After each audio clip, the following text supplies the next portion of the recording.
I'm Kim Calvert, Senior Vice President of Marketing and Member Services at the Regional Chamber. It is truly a privilege to welcome you to the 29th Annual ATHENA Award dinner. Tonight, we are proud to honor 30 nominees, the largest group of nominees since 2007. And surely for that reason, as well as the fact that people are ready to celebrate again, this event sold out on April 21st, only 1 month after we announced our nominees and an entire month in advance of the event, something that has never happened for any event in my 20 years here at this organization. So congratulations to all of you. Our nominees strive toward the highest levels of professional accomplishment. Women who excel in their chosen career, have devoted time, energy, and leadership to their community, and who serve as exceptional role models, inspiring and assisting others to achieve excellence. Tonight, we celebrate women who embody Athena, the dynamic goddess of Greek mythology, known for her strength, courage, and wisdom. Our nominees are a powerful group with a tremendous ability to impact whatever issues they choose to address and to affect change, and their work and dedication touch thousands across our entire valley.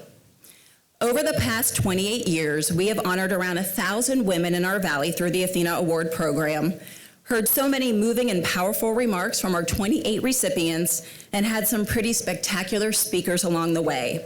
Ladies and gentlemen, please turn your attention to the screens for a look back.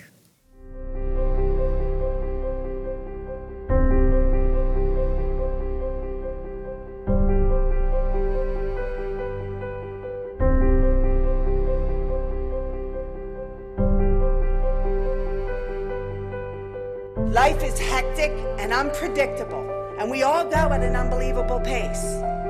But I encourage all of you to truly believe in who you are.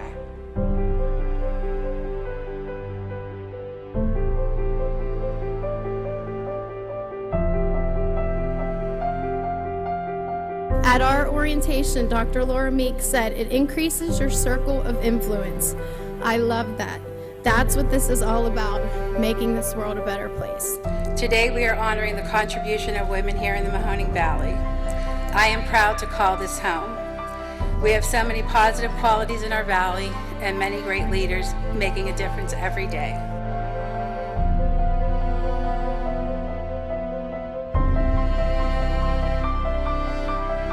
It's not the obstacle in front of you that defines who you are. It's how you choose to conquer it. Be your own kind of leader. Don't think you have to fit into somebody else's mold of what kind of a leader you have to be.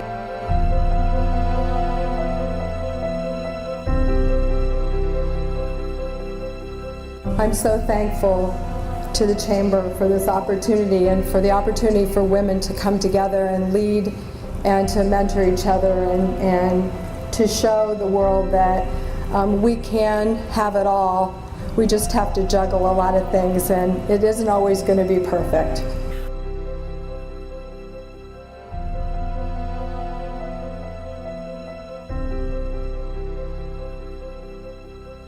My belief is that all of you, all of us, are driven by our passion and our purpose, whether that's in public advocacy, whether it's in health, whether it's in manufacturing. We all are committed to our purpose. What does success look like?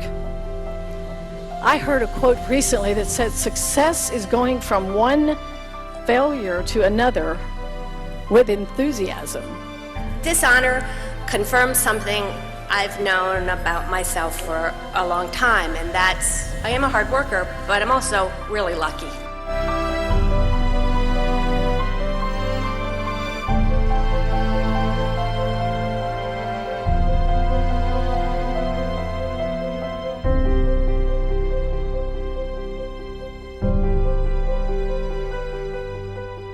I also think that you need to have a plan. You got to learn how to set goals. Goals are very important. I always tell people that's the roadmap to success.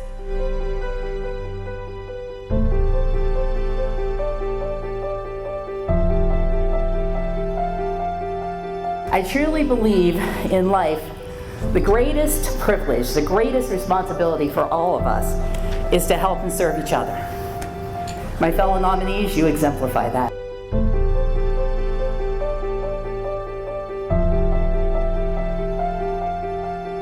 While the playing field looks more fair and level, we still have work to do.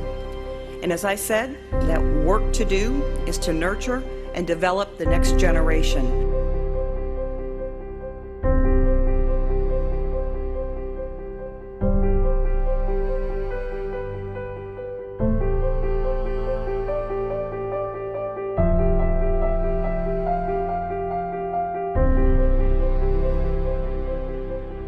You know, it was an honor just to be nominated and to be classed in with all these other wonderful and accomplished women who have done so much in their own areas to help and better our community. And isn't that what the ATHENA Award and the program is really all about? Recognizing women in leadership who have mentored others and who have worked for the betterment of their community.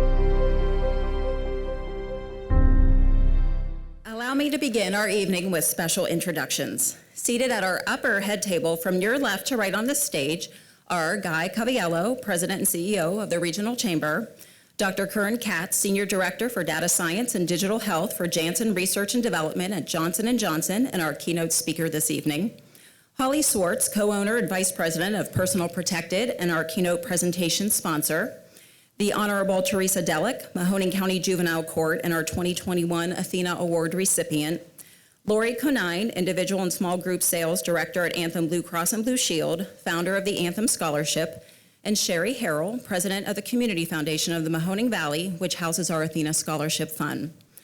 And at the bottom level to your left, Denise Baer, Wealth and Investment Relationship Manager 2 at Huntington Bank, our ATHENA Award Dinner event partner, Brenda Leonard, editor at The Vindicator and Vindy.com, co-presenter of the ATHENA Award program, and Dr. Holly Welch, assistant principal in the Austintown Local School District, our 2016 ATHENA Award recipient, and a member of our ATHENA committee. The ATHENA Award Dinner would not be possible, of course, without the support of our co-presenter, The Vindicator and Vindy.com. For 26 years, The Vindicator had partnered with the Regional Chamber to present this prestigious event. And when the Tribune Chronicle began to publish The Vindicator nearly 3 years ago, its publisher, Charles Jarvis, and his entire team didn't hesitate to step up to ensure our tradition and helping to advance women's leadership continued. And for that, we will be forever grateful. Please welcome this evening from The Vindicator, editor Brenda Leonard.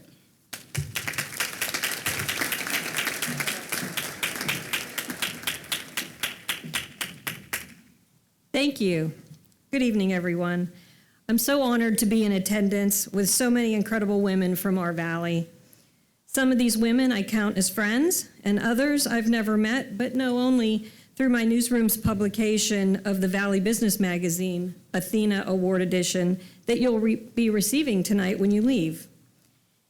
From our preparation of that book, I've come to see the impact that these women make in their work, in their leadership, and in their service to our community. That impact is lasting and must not be underestimated. Congratulations to all of you. We at The Vindicator, and I personally, am so proud to partner with the Regional Chamber for this event, highlighting the great work of these women. I have been blessed to work at a company that highly values the women who play key roles in producing our 2 daily newspapers that serve Mahoning and Trumbull counties. 13 of our 21 employees, or 62%, who have been at the newspaper for more than 25 years, that includes me, are women. While I personally have had the good fortune of never feeling discriminated against in my journalism career, I know that hasn't always been the case for all women, and my opportunities and achievements were made possible because of all the strong women who have blazed trails before me in journalism or in business or in community organizations here and everywhere.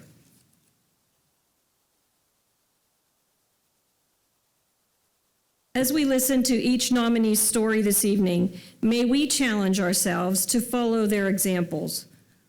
Once When country music icon and philanthropist Dolly Parton was asked to define leadership, she said this: "If your actions create a legacy that inspires others to dream more, to learn more, to do more, and to become more, then you are an excellent leader." Based on those words, I know we will see this evening the amazing leaders that walk among us every day. May we all be inspired by them to become more. Thank you.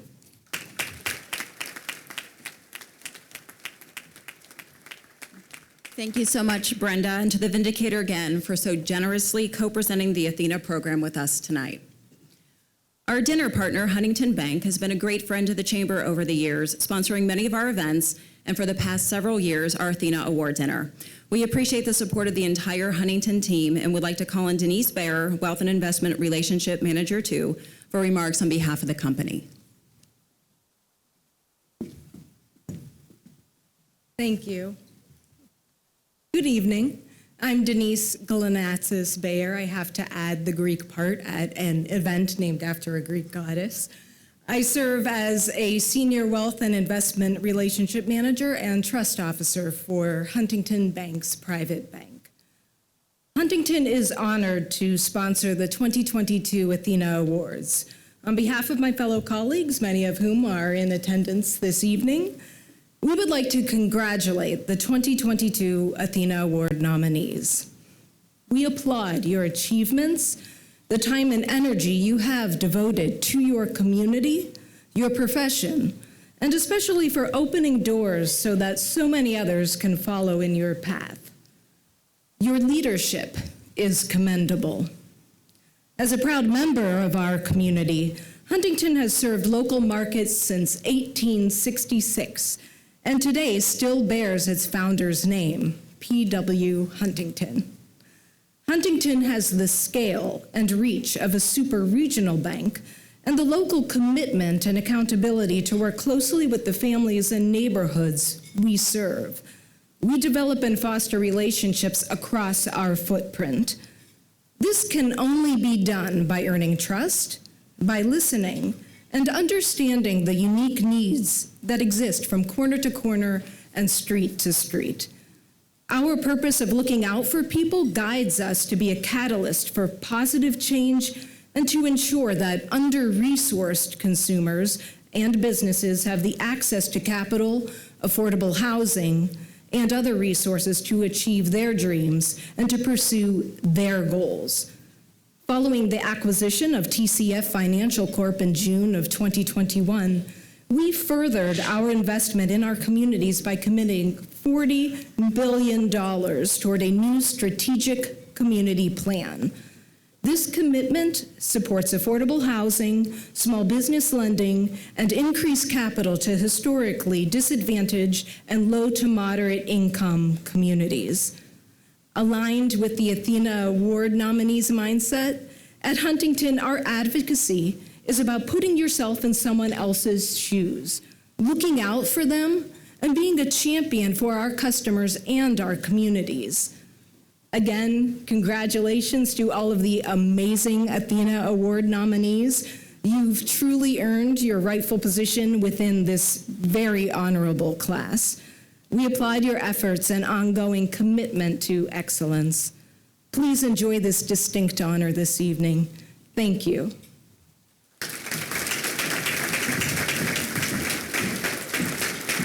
Thank you, Denise, and to our friends at Huntington Bank again for helping us to celebrate this momentous occasion.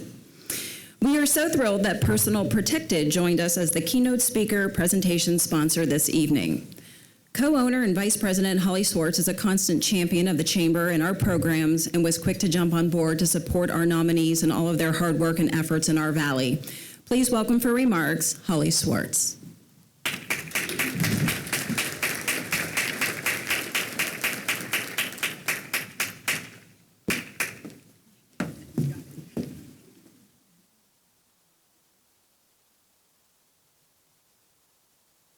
Good evening, everyone. It is a pleasure to see everyone here this evening in honor of celebrating these 30 nominees for Athena Award.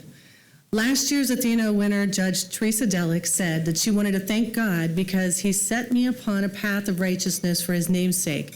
And her path has been worthy as she's been helping others. So I want to echo that as well, because we honor God for being able to share our story and share with you tonight.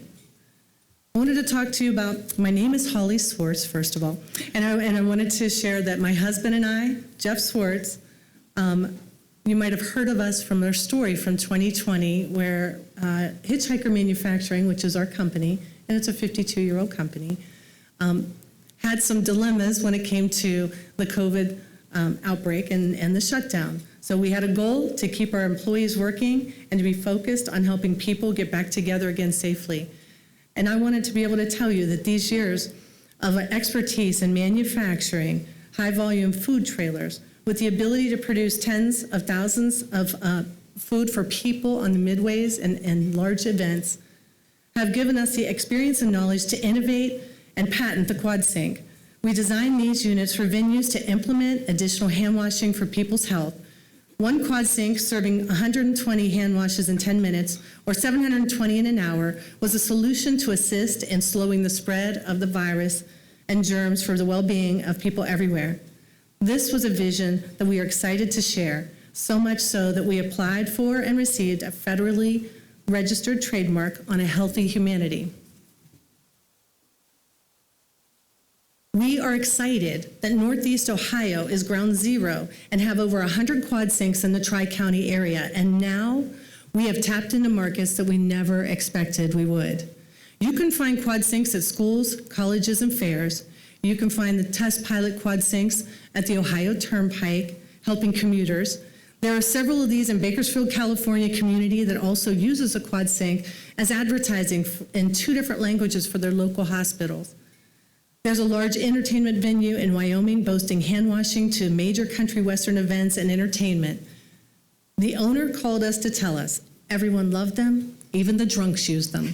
So we were excited about that. And heck, you can even find these quad sinks in Germany with the Booz Brothers entertainment venues that are in Germany. There are 25 of them there, so that was fantastic. But our vision is inviting.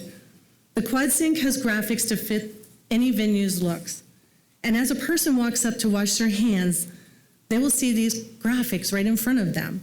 So to help in timing those 20-second effective hand washes, our daughter, Jessica, who has just graduated from YSU with her marketing and graphic design, she came up with the Guide to a Healthy Humanity.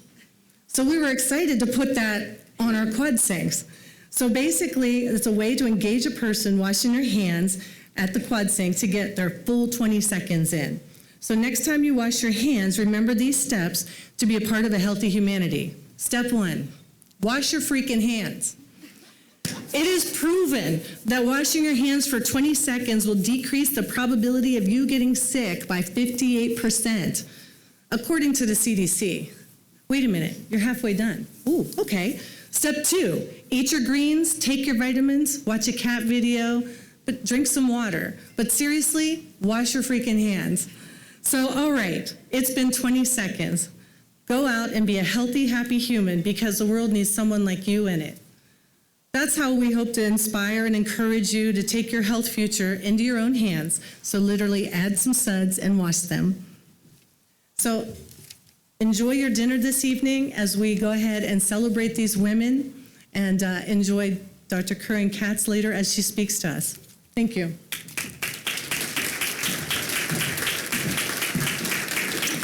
Thank you, Holly, and to your husband, Jeff, and the entire Personal Protected team for being part of the event this evening. Additionally, the Vindicator, Huntington, and Personal Protected join the Chamber in expressing our gratitude to all of our 2022 Athena sponsors. Please hold your applause. Our Diamond sponsor, Anthem Blue Cross and Blue Shield. Video presentation sponsor, Professional Engine and Generator Systems. VIP reception sponsors, Packer Thomas and Youngstown State University. Decor sponsor, One Health Ohio. Our gold sponsor, HBK. Corporate sponsors, Crop Photography, Nothing Bun Cakes, which donated the dessert that is on your table this evening, and if you have had it or you haven't, it is fantastic. And of course, they donated this full-size Nothing Bun Cake for our Athena Award recipient for the end of the evening, but to our recipient, it may not still be here by the time you're named, but we hope. We'll try. Also, our corporate sponsors, Phantom Fireworks, Plaid Insurance, Salem Regional Medical Center, Sweeney, and Valeric. Patron sponsors, Lee and Bonnie Boardman, Dawn Incorporated, and Valley Economic Development Partners, and our foundation reception sponsors, Akron Children's Hospital, Mahoning Valley, Hometown Products, and Waypoint 4180. Can we please have a round of applause for all of our sponsors? Thank you again to all. I would also like to spotlight a very impressive group of women, the members of the 2022 ATHENA Award Committee, who helped to make this evening a success. The group includes past recipients and nominees, sponsors, and overall influential women in our community. For the sake of time, I will not read the committee members' names, but they are listed on the program. But ladies, would you please stand while we give you a round of applause for your efforts in making tonight possible?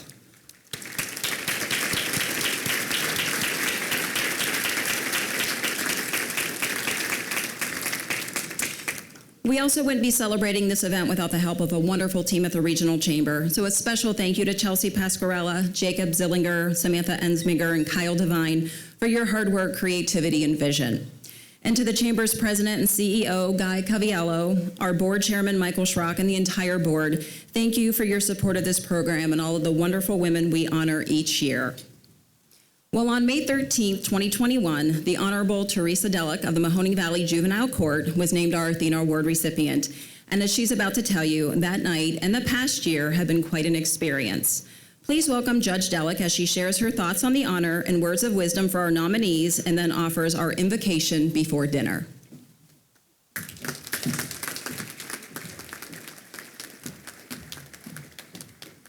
I don't know about words of wisdom. I didn't have any last year, and don't hold any thoughts you're going to get any this year, okay? So good evening, Brenda, Denise, Holly, Kim. Why do I have to follow all of you? I could have been first. Low expectations. But anyways, this is my final bow, and it's ATHENA 2021, and it does have to end. So remember that, who's ever ATHENA 2022, it does end. But I get to take this time and talk about the year and to talk about things, and I got to tell you, the one thing that comes to my mind is I want to talk about our community.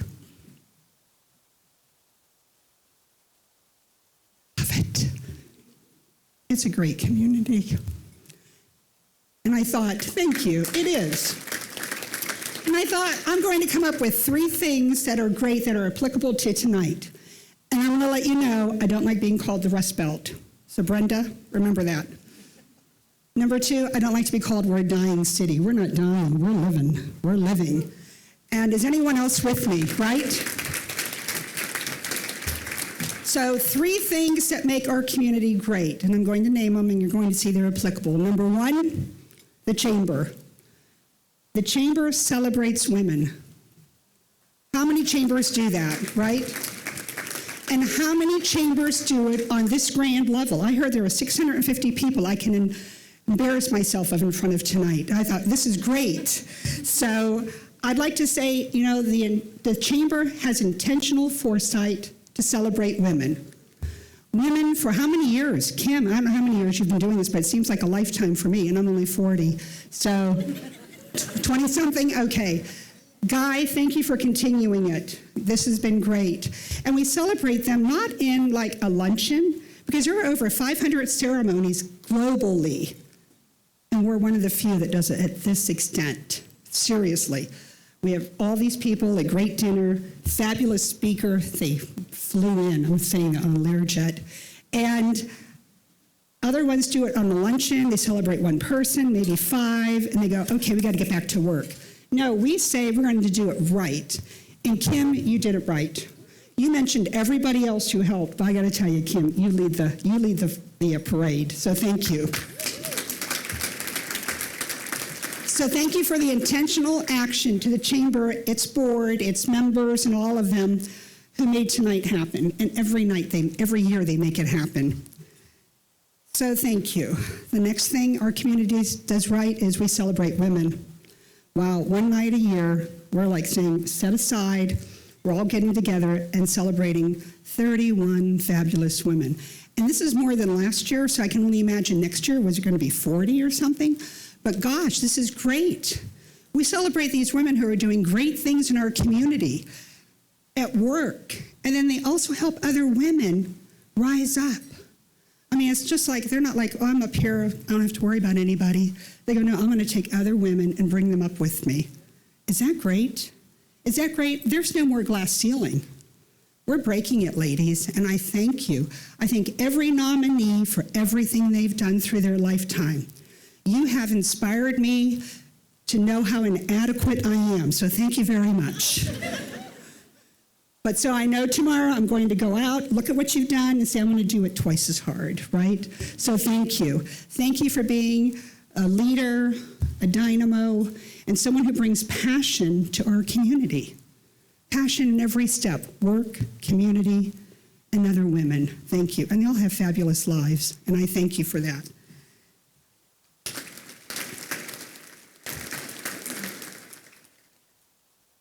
So I'm going to give you a warning. This is where it gets tough for me. I only have 5 minutes, and I got to get going. So the last one is really personal. Who was here last year? Right. I mean, was I surprised? Yes. Did I tell my husband to come? No, he's not here tonight either, okay? He needs to be home. I can yak at him all the time, right? So I didn't have a speech. That was obvious. Tried to write one tonight. That's an obvious.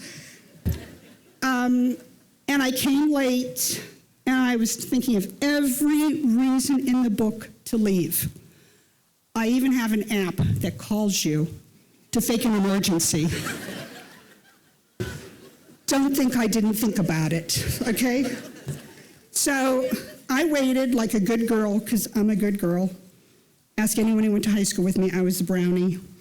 So I was called. And I take that as recognition of the good work we do at juvenile court. I work with really good people. We do it all. And we, not me, because I can't do it all. And you can see how bad I am, right? So good thing I know how to hire good people. But we believe in helping others. We believe in seeing the hope in the despair, the light in the dark, the possible in the impossible, and giving faith to the faithless.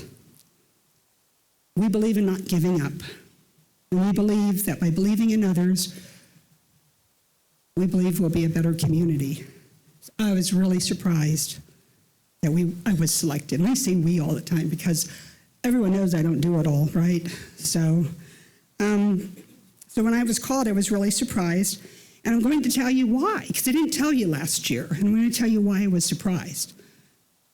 Because a few years ago, our family was plastered across the newspaper, and it wasn't Brenda. Thank you, Brenda. But we were plastered across the paper. More ink was spent on me, I think, than, presidential election, and we were on the nightly news. I really thought I was a star of a reality TV show because I was on so much. But it wasn't like Keeping Up with the Kardashians, which would have been nice. It was more like stay away from them. And you know what? Just like we believe in second chances at the court, you all believed in me.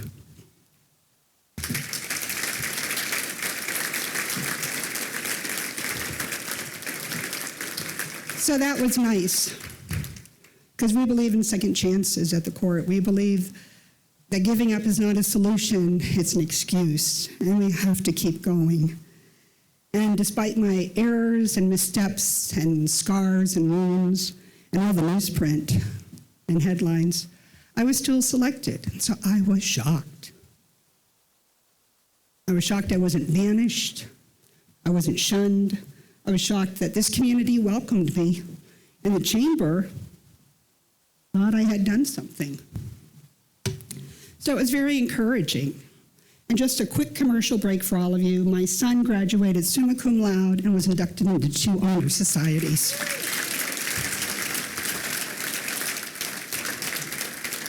So you can see, don't give up. Don't give up.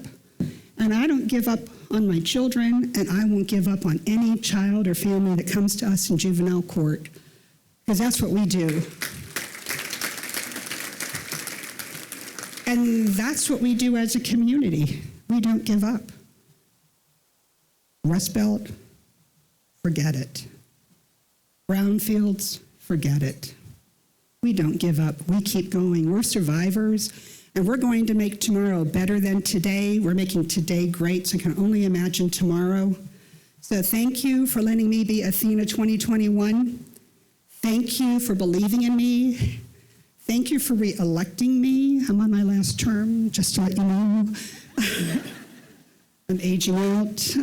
But thank you. And thank you for giving me a wild year, a great year, and one that makes me say, you are what makes this community a better place to live. You with the chamber, the women tonight, and each and every one of you for believing and not giving up, and not giving up on me. So thank you.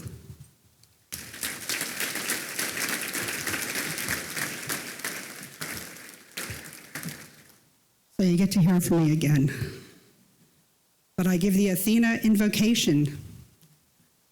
So we pray that we shall never be so blind that our small world is all we ever see, or so supremely satisfied that where we are is all we'll ever be.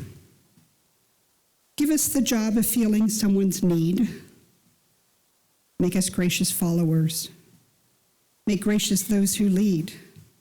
And more than all, we pray that through the years, we will remember there are always new frontiers. Ladies and gentlemen, my esteemed colleague, Dr. Holly Welch, is going to kick off our program, but I did want to point out, if you are following in our printed program, somehow some of our pages got switched around tonight, and the order of our nominees, if you're following when we introduced them, fell a bit out of order, starting in the back and then winding to the front. So if you've had a couple of drinks, you may not want to try to navigate through that because you may not find where you need to be. But I just wanted to make you aware that if you're following along, it does start in the back and continue in the front. But now to continue on with our program, please welcome Dr. Holly Welch.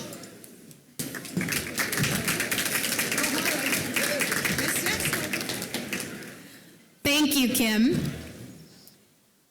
Good evening, ladies and gentlemen. On behalf of the Regional Chamber and the Vindicator, we once again extend our warmest welcome to each of you and hope you are enjoying the festivities of the 29th Annual ATHENA Award Dinner.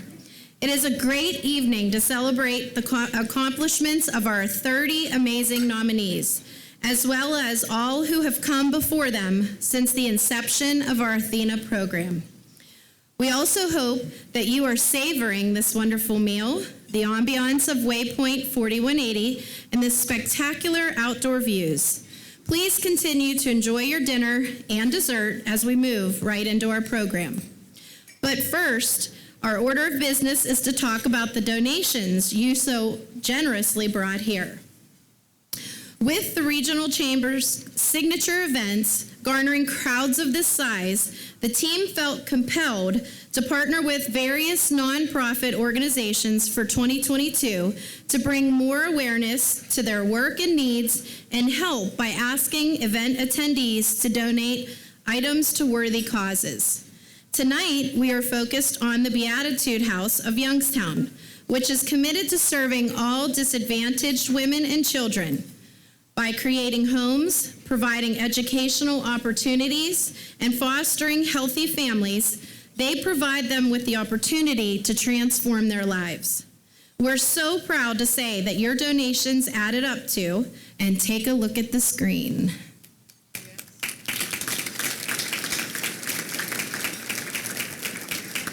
And if you did donate, you were given a raffle ticket.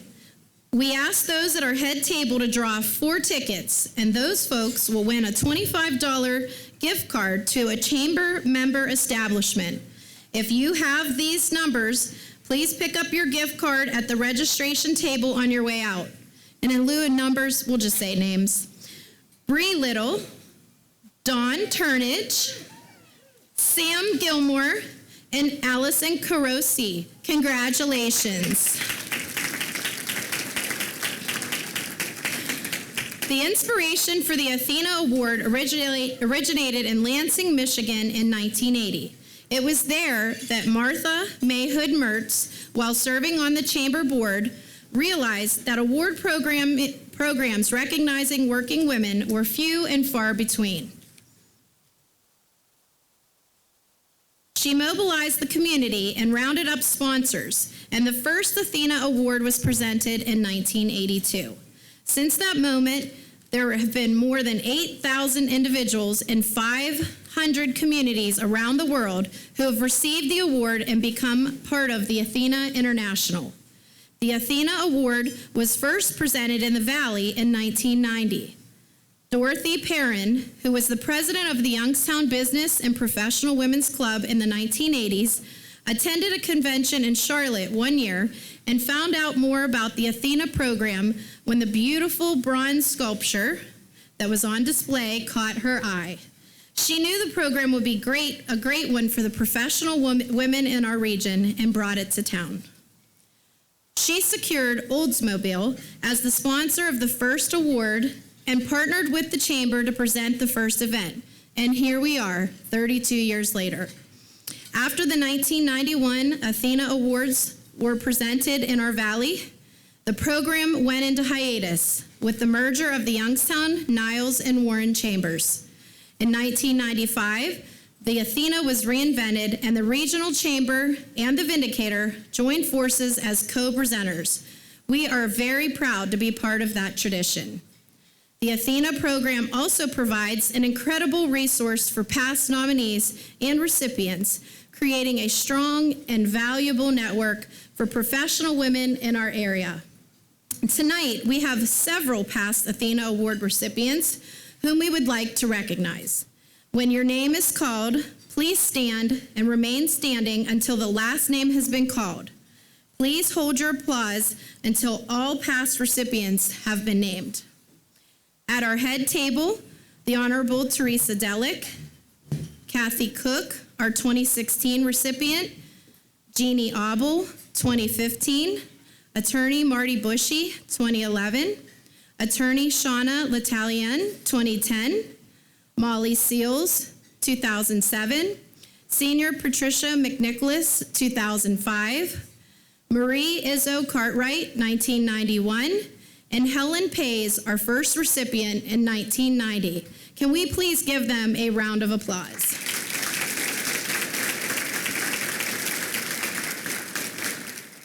Choosing each year's recipient is always a difficult decision for the selection committee because so many accomplished and worthy women are nominated.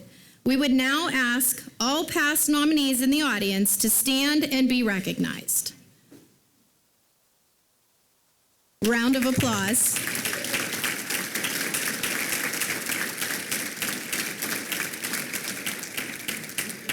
In a short while, we're going to introduce you all to our nominees, but it has become tradition, we also captured a bit of additional insight via video as well.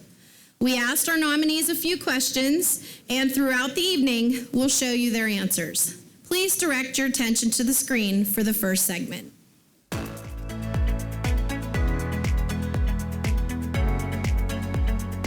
My first job, I was a lifeguard and a swim teacher. I know, I look like a lifeguard and a swim teacher, don't I? No, I don't. But it was a great first job. I got to be around kids. It was at the community college that my mom worked at my whole life. So it was great because she used to be able to, pick me up and take me to work with her. And it was kind of one of those experiences that no one ever thought I would ever be capable of getting through the tests and strong enough to be able to do that kind of job. But I did, and I loved it. My very first job was working in the public golf course, in the pro shop and the bag room. So I was 15, I was getting paid in cash under the table because I was too young to work, and so I took greens fees and sold merchandise in the pro shop and also worked the bag room, so I would have to schlep these huge golf bags and put them into men's carts. Right when I turned 16, I was a hostess and then a waitress at Country Kitchen, which no longer exists anymore, and a lot of people won't know what it is. I worked there until I came to work one day and they said they were tearing the building down. I guess my greatest memory, which isn't really the best memory, but one of my first days waitressing on the floor, I spilled hot soup all over a lady. I was mortified, wanted to cry. She not only left me a ridiculous tip, but she came back the next day with a gift for me. She had hand painted a ceramic, like God's forgiveness, and I was, oh, this is awesome. There are really nice people in the world. The first job I can ever remember having was going to feed cows with my grandfather that owned his own slaughterhouse. He would come and get me in the afternoon and we would walk over and feed cows every day. My first real paycheck job, I worked at Rem Electronics in Warren, Ohio. I was a 16-year-old and minimum wage back then, oh goodness, was like $3.35 an hour or something. But my memory of that is that it was the year my mom had passed away, so I wanted to take my first paycheck and treat my dad to dinner. And I was so tired from all the work that I fell asleep at the table. I worked at Arby's in Michigan. This was when minimum wage was $3.35 and I made $1.87 because I was under 16 years of age. I really loved working there because I had a lot of friends there, so much so that all through college I actually came back to Arby's to work during my breaks. My first job was as a gardener at Mrs. Todd's house in Liberty, and what I remember most about it was, I don't know that I ever ate asparagus. So not only am I learning how to cut asparagus and harvest asparagus, I don't think I'd ever eaten it. I went home and was like, can we have asparagus, whatever this is? And she had house servants. And so I'd go in at lunch and this lovely woman would make me a peanut butter sandwich with butter on it. I was like, who does that? Why are we having butter and butter? I worked as a candy striper in a hospital, and that is what they were called then.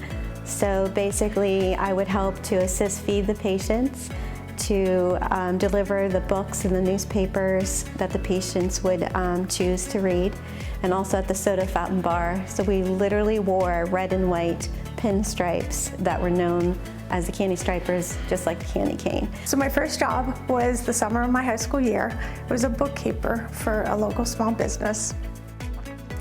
And I was going to school in the fall for accounting. So I quickly realized I loved improving on processes and systems within businesses.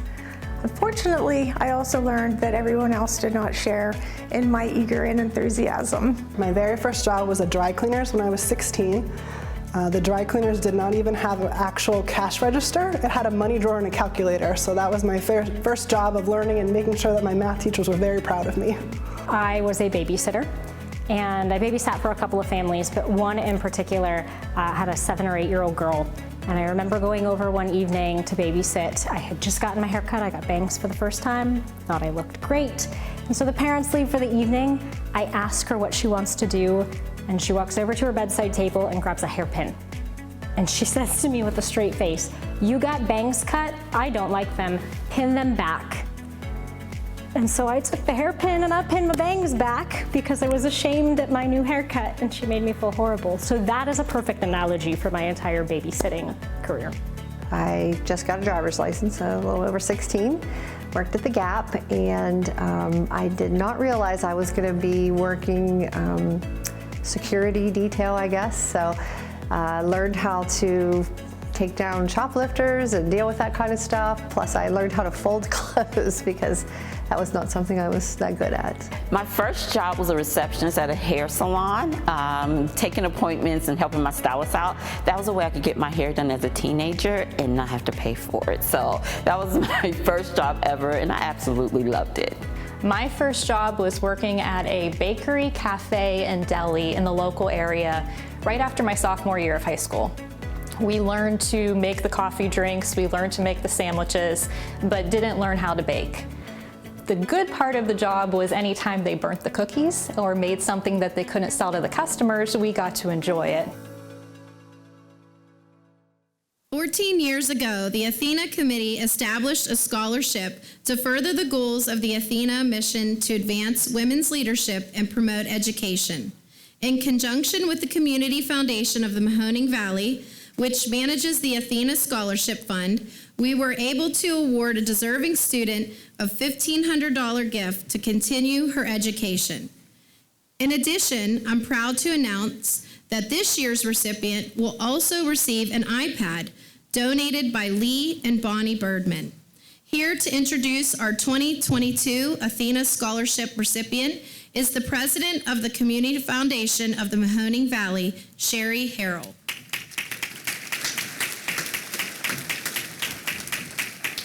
Good evening. It's a pleasure to be with you again this year.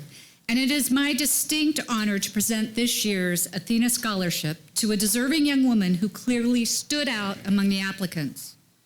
The requirements of the scholarship state that the applicant must be a resident of the Valley and a high school senior planning to attend or a student currently enrolled at Youngstown State University, Eastern Gateway Community College, or one of Kent State University's regional campuses.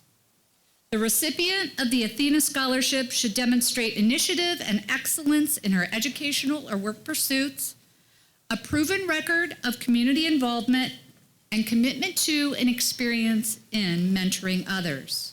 And as you're about to hear, our recipient has excelled at all levels. She is the only recipient, since the scholarship has been first awarded, to have been chosen to receive a scholarship award presented at this event twice.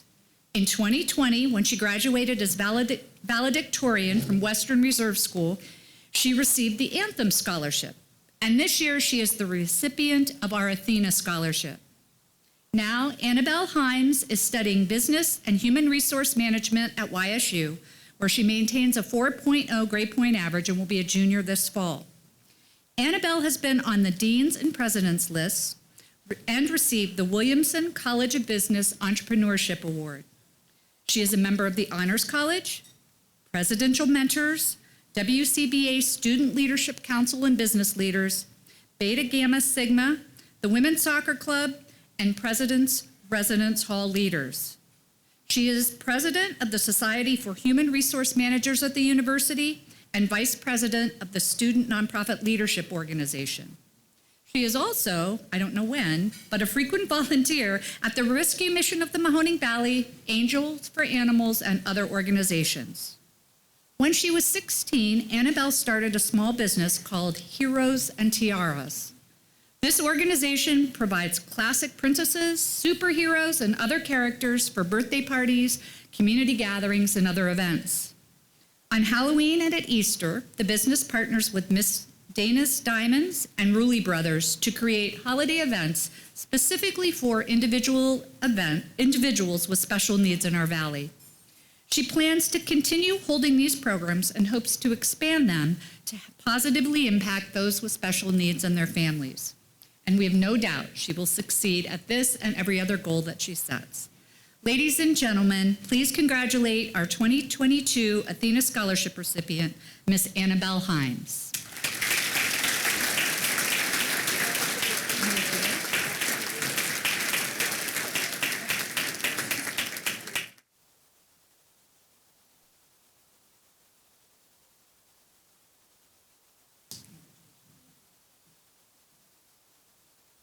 Good evening.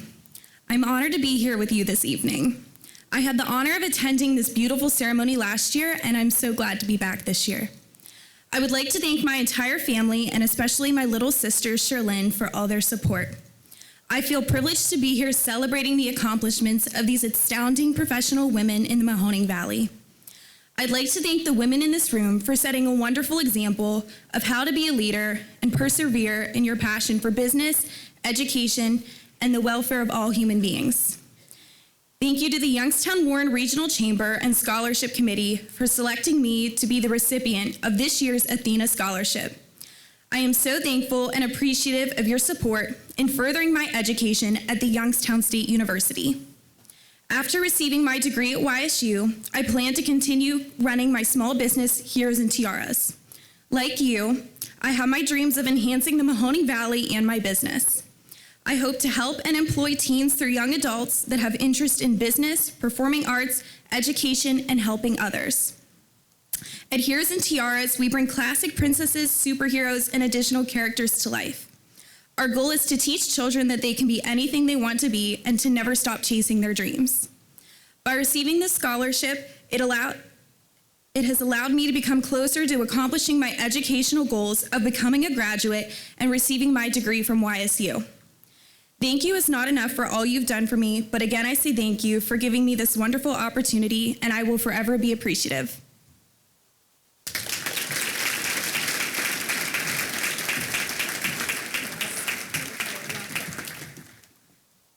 We are so impressed and proud of Annabelle's accomplishments and wish her the best for what we know will be a successful future. When we presented the ATHENA Scholarship at the event 10 years ago, a regional vice president at Anthem Blue Cross and Blue Shield, a longtime supporter of the ATHENA program, was in the crowd and wowed by the presentation of the ATHENA Scholarship and the accomplishments and remarks of its recipient. That night, he vowed to help even more young women pursue their educational goals, and tonight, we are honored to present again 2 additional Anthem scholarships in the amount of $1,250 each. Please welcome to present these awards, Lori Conine, Individual and Small Group Sales Director at Anthem Blue Cross Blue Shield.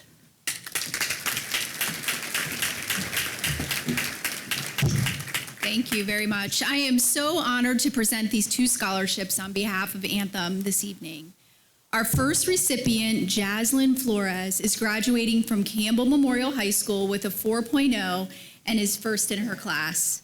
She's achieved high honor roll, was senior class president, and lettered in varsity softball. She's part of the Fellowship of Christian Athletes and Bright Futures, a group associated with the Westminster College in which college students mentor younger students. She has volunteered with United Way and helped stock food pantries. In the fall, Jaslyn will attend Youngstown State University with a focus on social work, a field she has come to appreciate immensely when her mother lost her battle with cancer last year. When her mom was first diagnosed in 2018, Jaslyn and her family became close with the social workers in the hospital, and the social worker assigned to the family provided great assistance and many resources. Jaslyn knew then that helping other people, as her family had been helped, would be her calling and make her mother proud. Ladies and gentlemen, we could not be more proud to congratulate our first Anthem Scholarship recipient, Ms. Jaslyn Flores.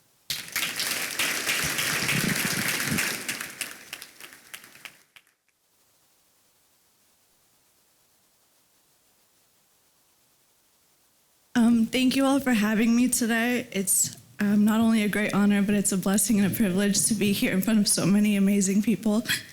I want to thank the Scholarship Committee for choosing little old me to be here tonight. I'm really grateful, and I want to thank my family, especially my mom, who's, in heaven. I'm sorry. I know would be really proud of me for being here today. I hope to one day to be as amazing as all these wonderful women who are here tonight. I wanted to thank everyone here who made this possible for me to be here, and winning this award it will let me continue my education, so one day hopefully be a social worker. I hope to help people in the community the way people did help me when I did lose my mom. And thank you again for everyone who made this possible. Thank you.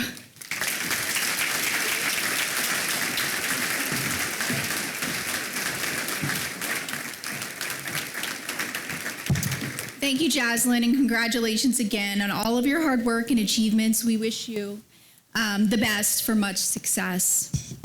Our second Anthem Scholarship recipient, Leah Ricardo, is also preparing to begin her college career at YSU this fall, where she will be studying dental hygiene.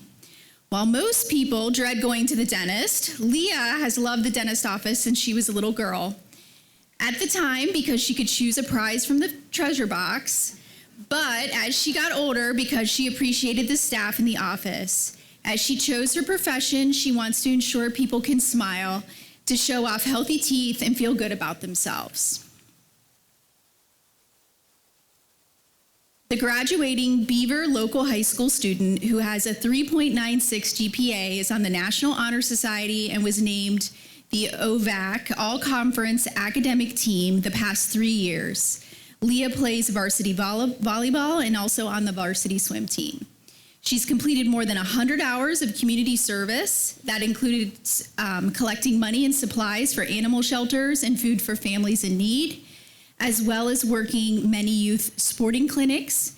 And she did all of that while completing 27 college credits with courses that align with dental hygiene requirements. Ladies and gentlemen, we are pleased to present the Anthem Scholarship to Leah Ricardo.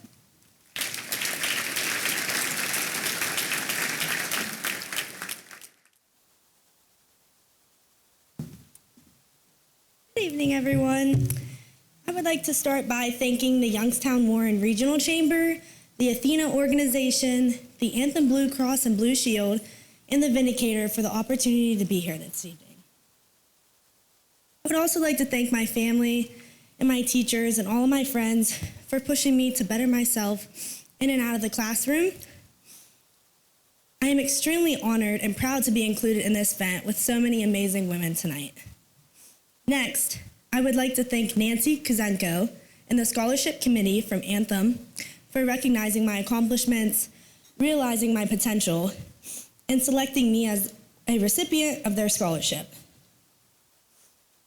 Being selected as a recipient of the scholarship will help me achieve my academic goals at Youngstown State University in the fall. As I leave high school and move on to the next chapter of my life, I will continue to strive to be the best version of myself that I can be. Thank you.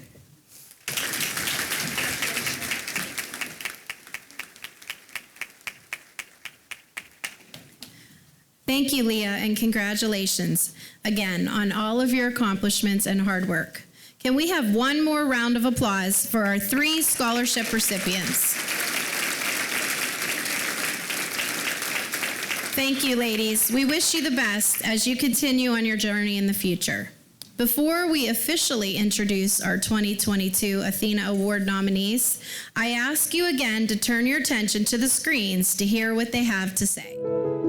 My greatest inspiration, hands down, is my daughter. She's 5.5. She will claim the half, and she already knows that she can do anything she wants to do, that, you know, mommy has a job, she works hard so that we can do cool things, and everything I do is for her, everything I do is because of her. My biggest inspiration in both life and work has been my mother. She passed away when I was 16. And I was one of those fortunate ones that had such an incredible role model for 16 years. She led with love and had a servant mentality, and her sole purpose in life was to exist to do better for others. So I give her all the credit. My kids are my inspiration by far. They're living in this very crazy, different world than what I grew up in, and it's amazing to see them take the values and the things that I've taught them and put them to good use in this world. My previous boss, who has since passed away, she taught me that once you get a salary, your salary usually never decreases, it always increases as long as you do the right thing. My mother. She came here at 15 years of age on a boat from Italy, and she came here working as a seamstress in a factory. And then she went on to become, a mother and a wife, but she was one of the very few custom tailors, so she really fine-skilled her trade, and she was one of very few females in the industry at that time. But she always balanced her life at home and keeping family together and friends and working in a career, and she empowered me into a leadership role as well. My parents immigrated to America from Ukraine during World War II. My dad, he came to America with one suitcase. He didn't know the language. He worked as a dishwasher for years before getting his PhD. My mom, she was a Ukrainian dancer in Chicago, eventually became an elementary school teacher. My inspiration for life, I would have to say, would be my two daughters. They are 7 and 8 years old. I've been a single mom with them since they were babies, and they inspire me every day to get up and be better than the day before and be somebody that they can be proud of. Definitely my mom. So her and I were best friends. She passed away when I was 35. She was 59, so really everything I do in life is all her. So she guides me through everything. I'm always like, what would my mom do? One of my biggest inspirations is my grandfather. My mom and I lived with my grandparents when I was born because my dad was in the Army. And my grandfather came to this country at 4 years old, and although he only had a limited education, he believed in the American dream. He believed that if you worked hard, you could achieve whatever you wanted to. Nothing was given, everything was to be earned. My inspiration in my life is my dad. He taught me how to work hard and always do the right thing. He passed away when I was only 22 years old, but to this day I still remember some of the things he would say and how he would handle a situation. So I would have to say my teachers at the Montessori School in the Mahoning Valley really inspired me and cultivated this need that I have for deep understanding. So they really taught me to observe the world and then get involved with it through hands-on interaction. And if I'm honest, that's probably what's affected me most in how I approach things, from problem solving to interacting with people. My biggest inspiration would have to be my mother, because I do events, and she would do events while working full-time, which no moms did at the time, and everything was an event. If she decided she's going to bring in something for school, suddenly it wasn't cookies or it wasn't cupcakes, it was suddenly cupcakes made in cones that look like ice cream cones. My biggest inspiration in life and or work would be the women I serve. I love being around them and taking part of their journey in life. I get to be the personal coach and the business coach, so I just love being around them. They inspire me to do great things. There's two people that I would say are huge inspirations to me, and those two people are my parents. My dad was a simple blue-collar guy, strong work ethic, and my mom was exactly like him. They passed that on to me, and I have passed that on to all three of my kids, who are very fortunate to work with me at Sweet Melissa's. So I couldn't have asked for a better life lesson from both of them. My biggest inspiration is my goddaughter, Alexandra. About a year ago, she was diagnosed with CPVT, a rare disorder that causes heart arrhythmias, and for her resulted in cardiac arrest. Ultimately, that day, she was surrounded by quick-acting, trained professionals who were able to save her life. A few guardian angels were probably there too.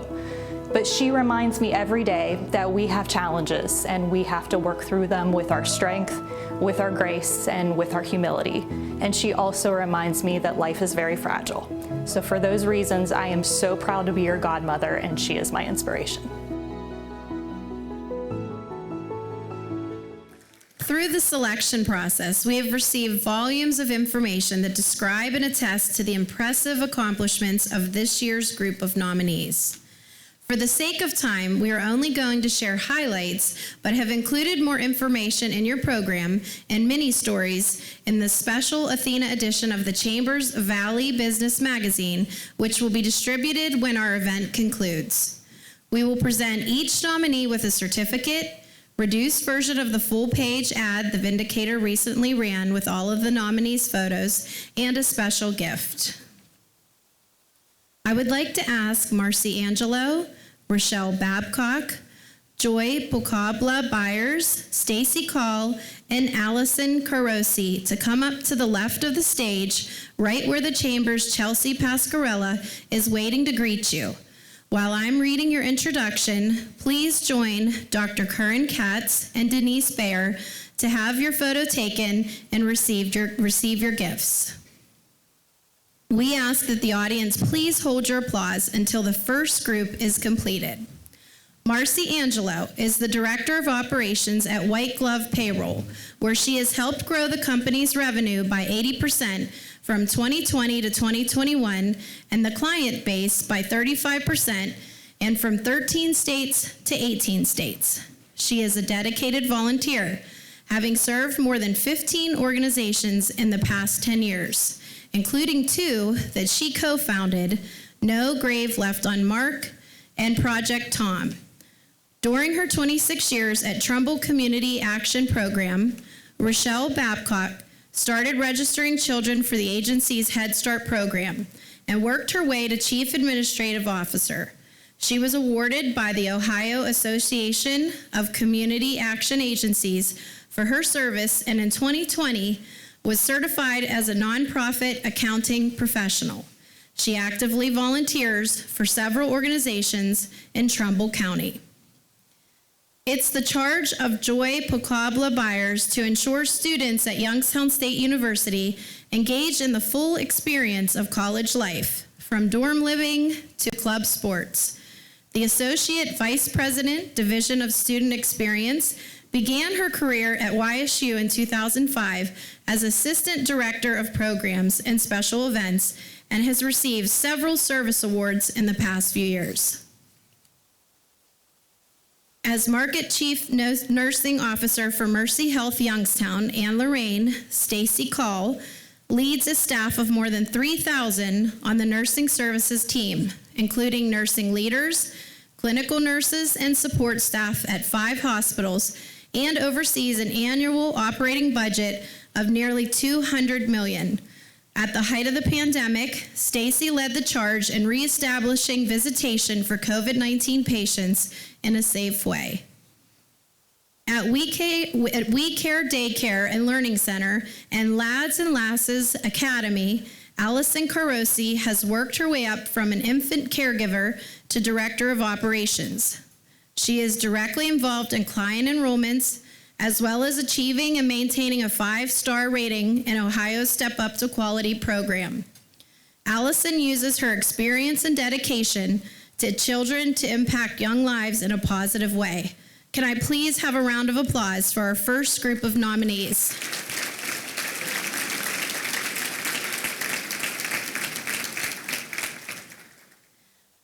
I'd like next to ask Rose Carter, Christine Cope, Jennifer Daly, Jessica Moore Dragoy, and Amy Pfeifferich to the stage. Rose Carter is the Executive Director of Action, and through her role, she has led the Community Safety Task Force, Racial Justice Task Force, and Food Insecurities Task Force. She also founded Dress to Succeed, a program that provides free clothing to at-risk people, along with the program to help economically disadvantaged persons find jobs, keep those jobs, and succeed in the workplace. Recognizing the important role women play in the community, Christine Cope created Women United in Trumbull County, an affinity group of United Way of Trumbull County, where she is the Director of Marketing and Development. Christine, who is president of the Rotary Club and the Fairhaven Foundation, has also redefined the way the United Way went about fundraising since joining the organization in 2016. Jennifer Daly wanted to show her young daughters that success was achievable through hard work and perseverance after being in an abusive relationship, and her efforts led her to become Vice President of Operations at the J. Arnold Wealth Management Company. The licensed insurance agent is in training for her securities licenses, and she is a mentor to other women at the firm. Jessica Moore Dragoy started as a cashier for Phantom Fireworks before college and climbed the ladder after graduating to become purchasing and product development manager, a job that requires travel to China to source new product, oversees quality control, and analyze sales to project and order more than $40 million in product. Among her volunteerism, Jessica supports the Hope Project that helps people of the Sierra Leone. Under the leadership of Amy Pfeifferich, the Public Library of the Youngstown and Mahoning County was able to maintain services critical to residents during the COVID-19 pandemic. The executive director and CEO and her team pivoted to create a new way of working and serving the community during this time.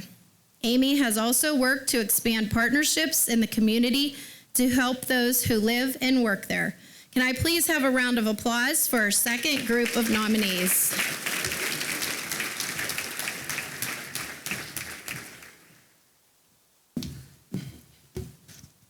Well, I wanted to do this to hip hop, but Kim Calvert and Guy Cavello didn't think a white chick could do it.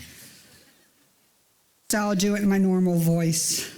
So I'd like to ask Darla Gallagher, Stephanie Gilchrist, Dr. Anita Hackstead, Andrea Sika Heschmeyer, and Dr. Tracy Hostetler to the stand to have your photo taken. As Senior Vice President of Business Operations at Meridian Healthcare, Darla Gallagher has helped increase the agency's operating budget. Darla, get up there. Come on, girl. I'm going to start over. All right. As Senior Vice President of Business Operations at Meridian Healthcare, Darla Gallagher has helped increase the agency's operating budget nearly 5 times to more than $19 million, acquire 3 community agencies, and increase the number of provider locations from 1 to 13. She received an award from the Mahoning County Alcohol and Drug Addiction Service Board for her work to expand services at Meridian.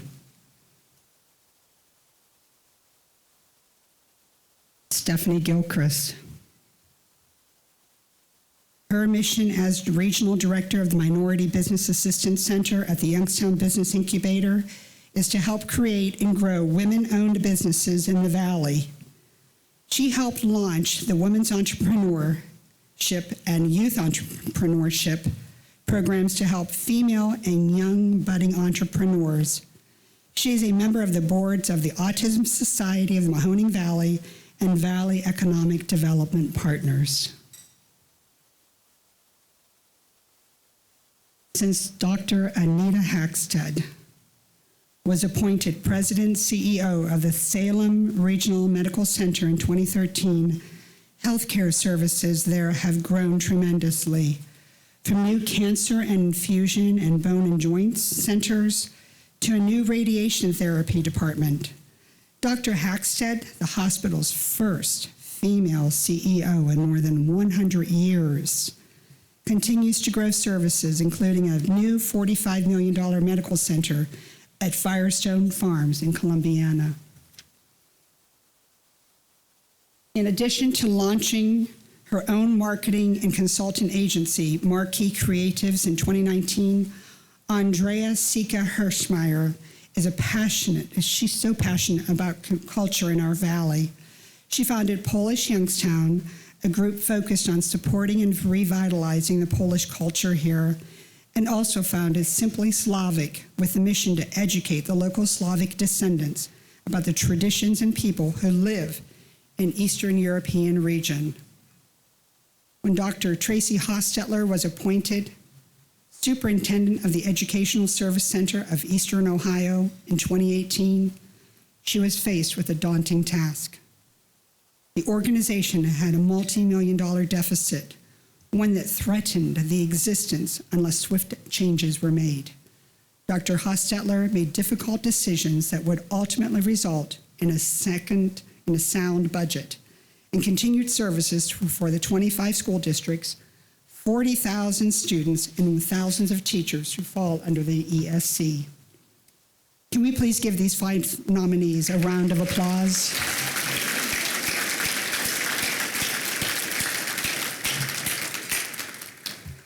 Can I do hip hop? Oh, nay, all right, let's see. I'd like to now ask our 4th group to join us. Carolyn Korenik, Dr. Maria Kowal, Lauren Lindvik, Melissa Mackey, and Lisa Metzinger. As Director of Alumni and Advancement at Ursuline High School, Carolyn Korenik coordinates the annual giving for the high school that has reached record heights, upwards of $750,000 annually. Her fundraising efforts enable Ursuline to provide financial scholarships for families that need assistance. Carolyn has held positions in the Junior League of the Mahoning Valley and serves on the board of the Rich Center for Autism. When Dr. Maria Kowal was appointed Chief Medical Officer at One Health, Ohio, she set off to rebuild the infrastructure of the care provider by creating new departments, including patient access and chronic care management. She also established Rise Recovery, an outpatient medication assistant treatment center for opioid addiction. And One Health Ohio went from one of the lowest rated to the top tier of the federally qualified health centers nationally. Lauren Lindvik is the owner of Bliss 360 Marketing and took a leap of faith to start the marketing firm when it moved from Sharon, PA to Warren. She also co-hosts the weekly Valley Spotlight to share uplifting stories of places and people in the Valley that make the area so great. Lauren was named an honorary chair of the 2021 Cattle Barons Ball and helped raise nearly $150,000. Melissa Mackey used her 17 years in marketing to rebuild the marketing strategy of Middlefield Bank when she joined the institution in 2018 as its first dedicated marketing professional. Melissa, Vice President, Marketing and Communications Director, developed a new website and introduced an educational blog. She serves on the Education Executive Committee of United Way of Trumbull County and United Way Services of Geauga County. At Cohen & Company, Lisa Metzinger is a partner responsible for day-to-day operations, recruiting, and community outreach. She is leading the effort to double the size of the office and working with YSU to attract and retain talent. Lisa is a tireless servant in her community, from her work with Youngstown Neighborhood Development Corporation, Beatitude House, and Revitalize Home Mortgage and Cadence Care Network. Can we please give a round of applause to these ladies?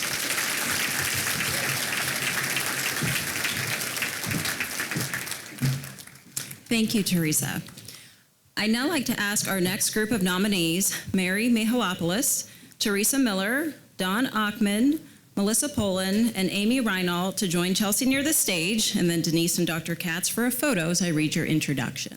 As supervisor at the Adult Career Center at the Mahoning County Career and Technical Center, Mary Mihalopoulos has helped many people find their right career fit through career training.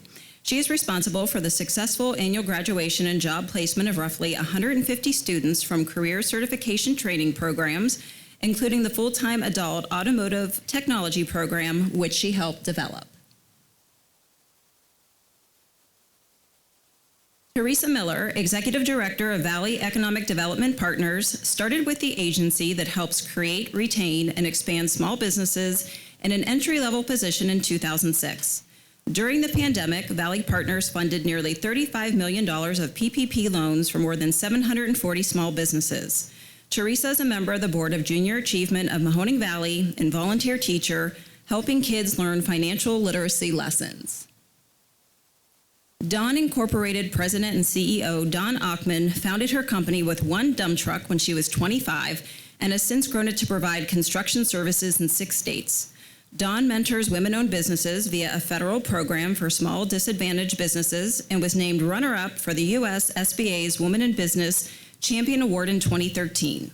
Her service includes the Trumbull County Workforce Development and YWCA Mahoning Valley boards. Not having a formal background in business did not deter Melissa Poland from starting her own. She learned on the fly and recently opened her second Sweet Melissa's Good Eats Cafes. Aware of the stress healthcare workers experienced during the pandemic and wanting to help, Melissa offered salads to local nurses and sent food to first responders by working with other groups. Shortly after Amy Reinald started work at HBK CPAs and Consultants, the pandemic hit, causing her to pivot her focus quickly to helping more than 850 small businesses navigate local, state, and federal COVID-19 relief programs designed to keep them afloat. She was promoted to senior manager at the firm in 2021 and changed her focus to building the company's manufacturing-focused practice. In 2017, Amy Shope left the banking world to start her own wealth management firm. She sought personal and professional independence and to do right by her clients. Goals I'm sorry, I started without the next group, didn't I? That's what happens when you write all sorts of things for this night. Can I please have a round of applause for this group before I move on to the next?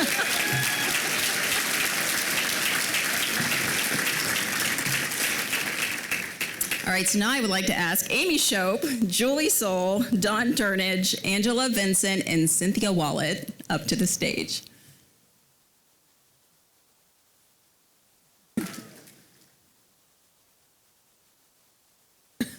But while they're all walking, can we give all these ladies a round of applause? They look absolutely stunning this evening.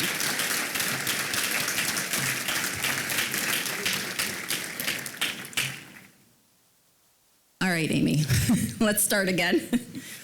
In 2017, Amy Shope left the banking world to start her own wealth management firm.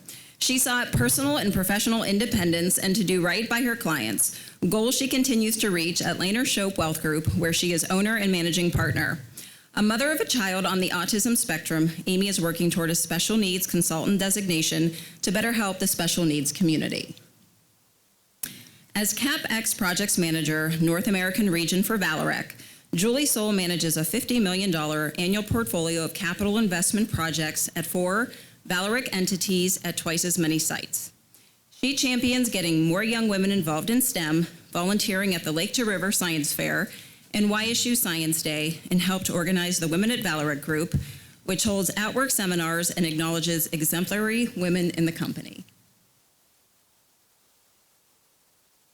When Dawn Turnage was appointed Parks and Recreation Director for the City of Youngstown in 2018, she made history as the first African-American woman to hold the position.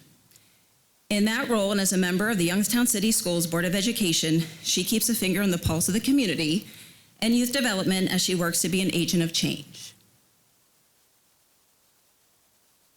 In her 50s, Angela Vincent went back to school to earn a master's degree in organizational leadership, knowledge that immediately paid dividends in her role of controller and general manager at Professional Engine Generator Systems. She inspired change in the company's corporate culture, helping to foster an environment where employee input was crucial to day-to-day operations of the business. The adjunct professor at ETI also tutors primary school students. And finally, when she began her career at Packer Thomas in 1996, it was a career change that Cynthia Wallet made to achieve a better work-family balance. She found the balance she sought and advanced to Principal Director of Accounting and Auditing with the firm. She serves on the board of the Mill Creek Metro Parks Foundation and previously served on the board of Still Valley Homes for Youth. Can we please give a round of applause to our final group of nominees?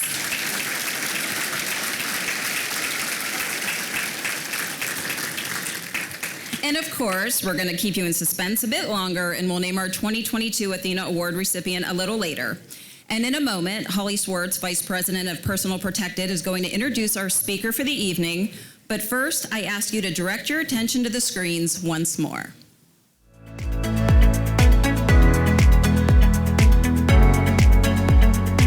One thing that no one knows about me is that I am a 70s Romper Room kids. Right here in Youngstown, I was on Romper Room show during the 70s and really enjoyed Romper Stomper, Romper Boom. Tell me who.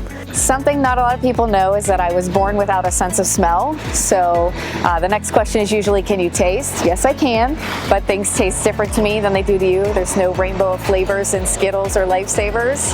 And before anyone decides they want to test whether I'm telling the truth, I can hear. Most people in the professional world don't know that I was a dancer and a dance teacher for so many years. I took dance lessons with Judy Conti from the age of 2 until I was 19, and I did lots of competitions, and I have that to thank for a lot of my success in life, my determination, and teaching me how to present myself and be confident.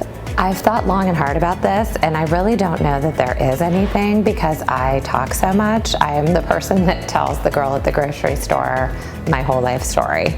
I enjoy the Bravo reality TV show Housewives, and I am slightly obsessed with it, and so when it's on, it's my time and I get to watch it. I'm not a very good driver. I'm a really bad driver. And my very first car was a little navy blue Chevy Chevette. And my friends and I called it the Vet. You know, we'd take little road trips in the Vet. But it was a stick shift, and I didn't know how to drive a stick shift. So my uncle literally had to go with me to buy the car and then take me home. And he did eventually was able to teach me how to drive it.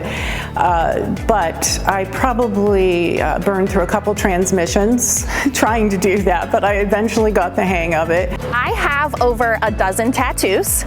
So I keep them covered, but that was something I promised my parents years ago. My dad has a lot of tattoos, and so does my twin sister.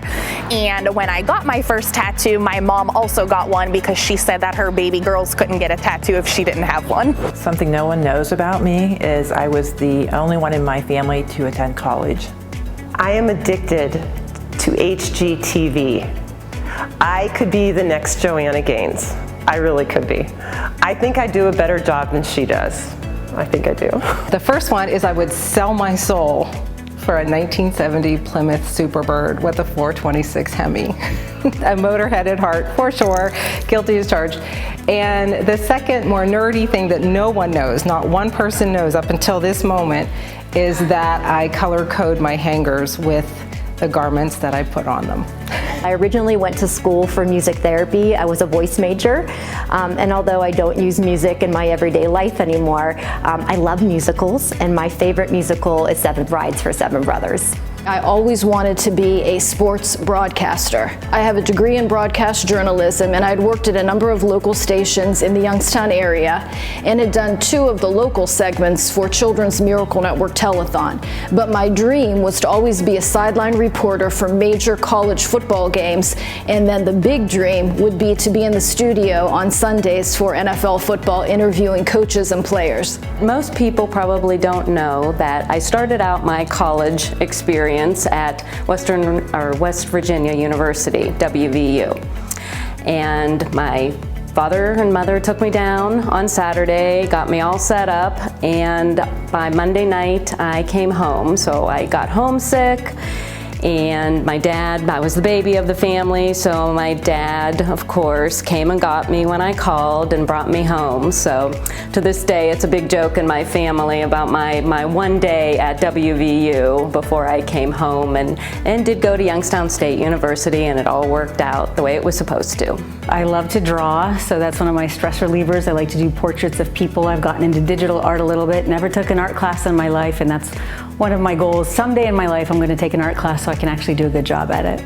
I have 4 great grandchildren that I love dearly. And most people say grandchildren. I say great grandchildren. Most people don't know that I grew up in West Africa. So lived there for 5 years with my family from the ages of 9 to 14. And if I would have had it my way at the time, I would have stayed there. But yeah, it was a great experience. It's fascinating to hear about each and every one of them and getting to know them just a little bit better. It is now my distinct honor and pleasure to introduce our keynote speaker this evening. Dr. Curran Katz helps healthcare companies use data science, analytics, and technology in scalable, understandable, and impactful ways. She has more than 15 years of experience across the healthcare ecosystem and is currently the Senior Director for Data Science and Digital Health for Janssen Research and Development at Johnson & Johnson. In this role, Dr. Katz is responsible for the digital health strategy across therapeutic areas, the portfolio of data science solutions for neuroscience research and development, and partnerships to support innovative uses for artificial intelligence and machine learning in pharmaceutical development. She is an expert in the use of artificial intelligence and machine learning. In fact, she was recognized by IBM as one of the top 40 women leaders globally in artificial intelligence in 2021. Congratulations. Dr. Katz is a native of Hubbard and lived there through her 3rd grade before moving. She says her first experience with healthcare was as a kid when she went on rounds with her dad, a retired surgeon, at the former Northside Hospital. It was there that she realized she loved talking to the patients. Prior to her current position, Dr. Katz developed and led data science, research and development at Highmark Health.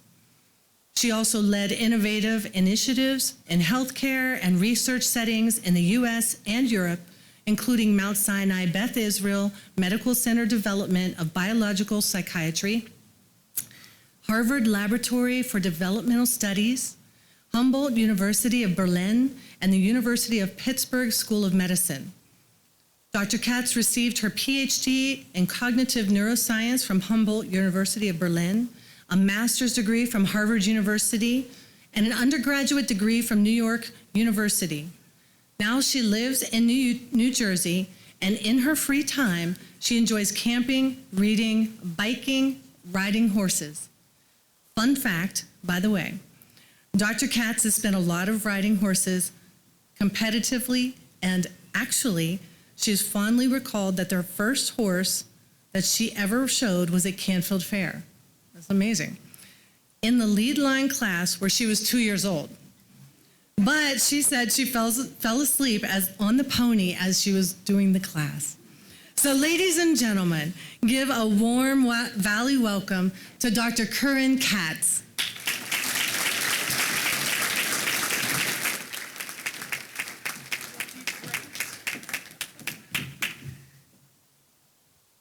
Thank you so much, Holly. And yes, this is true. I fell asleep during my lead line class at the Canfield Fair. So, the riding career got better from there.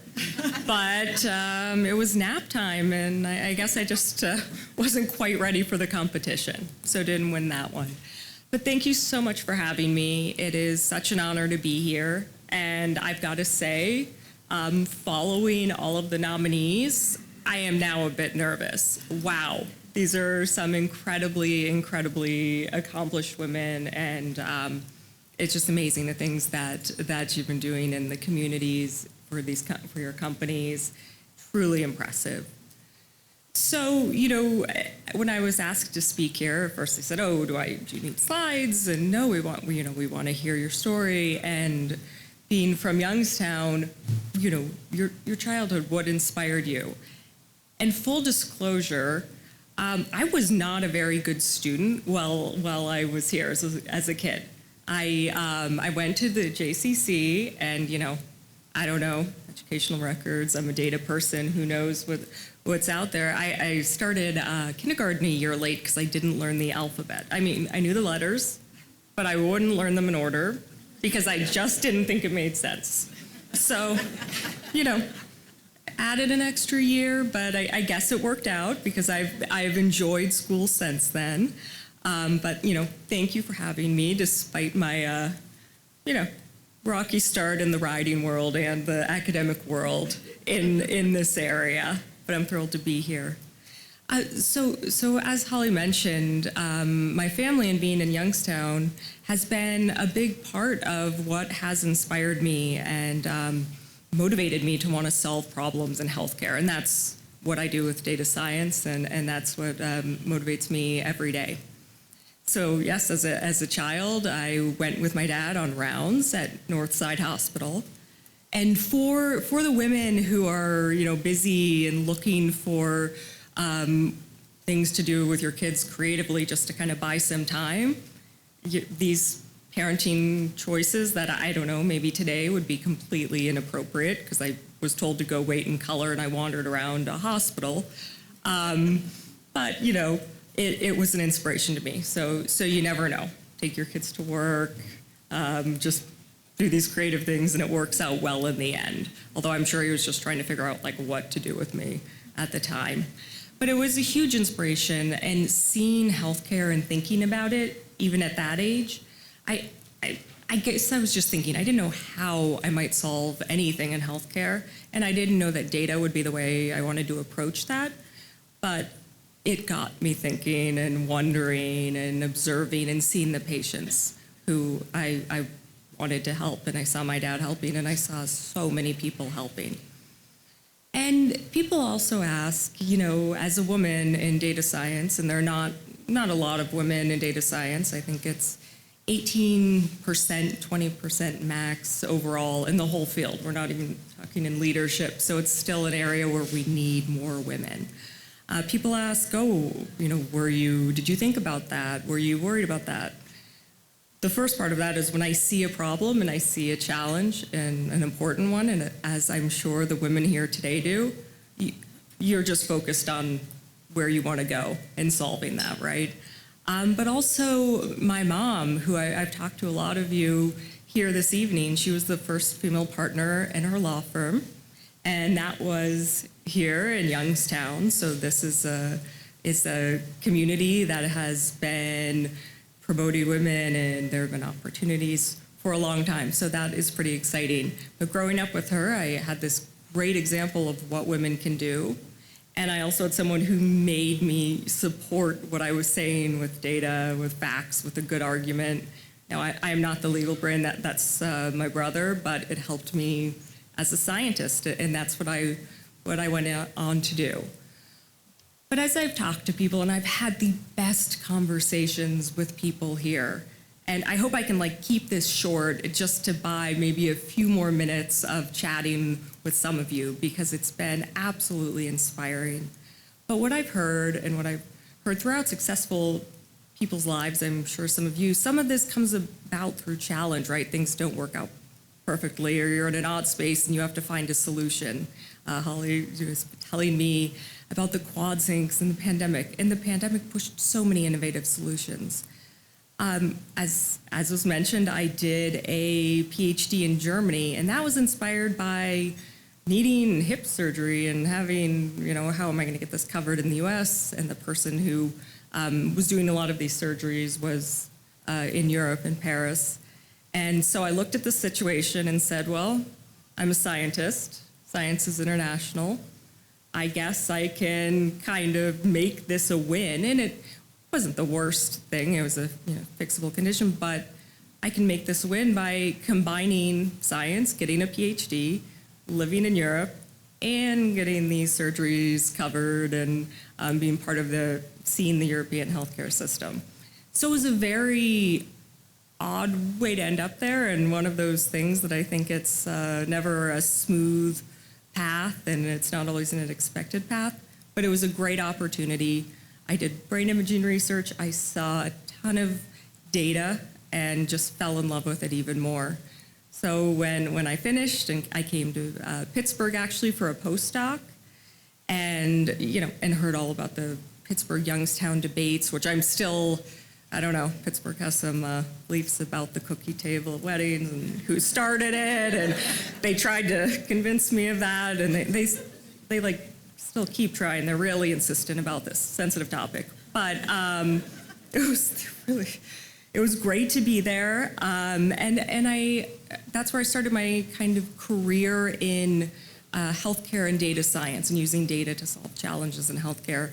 I started at Highmark Health, first at the insurance plan, and I got to see how I could build a model and use data, and then see that implemented and see it change an outcome, drive care management.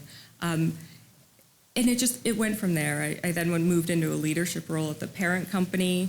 There are a couple use cases that I think are really interesting I want to talk about, where data science and data can make a difference. And I hope this is something that all of you, if you're not already doing it, and I've heard amazing examples, it's something that leaders, women as leaders, as you all are, can be doing. You know, if there's only 18% of all of data science is women, I imagine that women in leadership positions outside of data science everywhere who could be using data and benefiting from data in their companies and communities, maybe there's opportunity to do more and to use data and solve some big problems. That's what it's about. So I'll tell you about a few that I think are interesting in the healthcare space. The first is one that was part of what I was honored by IBM for, and that is an algorithm that predicted sepsis. So sepsis is a very serious condition. We frequently try to predict it while people, and this is very important too, are in the hospital, like almost minute to minute as they're declining, to get a few minutes or an hour ahead of it. Well, my team and I thought, we have insurance claims data that covers a long period of time. What if we could predict it maybe a month or so in advance? And our care management teams could reach out and start working with a member far before they were even in the hospital. And maybe elective surgeries, times where it's very important to be adherent to medications. Maybe that's something we could do. So we tried it. It's something that's very hard to predict, and we weren't sure we could do it months in advance, but we built a model. It performed really, really well. Our care managers gave us great feedback and started piloting it, and it was really amazing. People came up, they shared stories of family members with sepsis, and that always is just so inspiring to hear the personal stories around the work you're doing with data. And you know, of course, just continue to be hooked. The other use case that I felt was really impactful and a good example of bringing lots of different diverse thinking and industries together, which is something I'm very passionate about, was in oncology. And we wanted to make the experience better for patients receiving chemotherapy. And we heard, you know, it's a long wait. People are being scheduled early in the morning, everyone's really busy, then there's some people are waiting. That's not an ideal experience, especially when you have cancer. So using data science optimization and expertise from manufacturing, because when I heard about this problem, said I have no idea how you solve that, but I know some industries do know how to solve that. And that's why I love having an incredible team, diverse backgrounds. It's incredibly important in data science in every industry. Came together and said, okay, here's how we would approach this in another setting. And we ended up with a solution where patients could come in. They could come at the time of day they wanted to come. They could come and not wait and get back to their lives and their families. And that was very impactful to see. And it was another one where actually a friend's family member experienced that, and that person came back and told me what they described and how they felt, the anxiety and the fear and the waiting, and yet in going there and just getting in and out and back to their lives, what that felt like. And honestly, I was in tears hearing this and, you know, telling my team about it. But those are the things that you can do with data. And I hope everyone here just thinks about the problems you're having and how you might use data to solve those problems. It's a very powerful thing. It's something that the problems have inspired me, and bringing data, if there's data and there's a problem, you have a path forward, even if the circumstances are not ideal. And I know everyone I've talked to here, it's never perfect, right? As leaders, you never get the perfect scenario and you smoothly move ahead. But I think that's where the creativity comes from. So I want to not take up too much of your time, first of all, because I am in absolute suspense about this award, and I've been asking, but it is a very closely guarded secret. I don't know how a choice is possibly going to be made, but I am just so honored to be here. Thank you again for having me. Please reach out. I love to talk about data science. I love to talk about use cases, and I love to talk about all the incredible things women in this community and others are doing. So thank you again, and congratulations to all the nominees.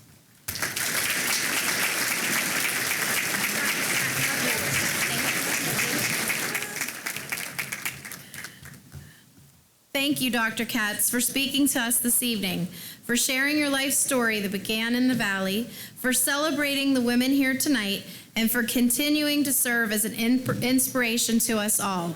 We promise to use data. Don't worry.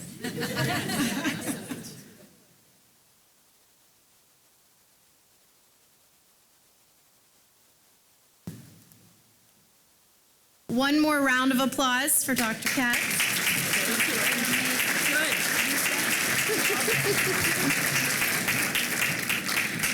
Before we announce our 2022 ATHENA Award recipient, I would like to ask you to turn your attention to the screens one last time.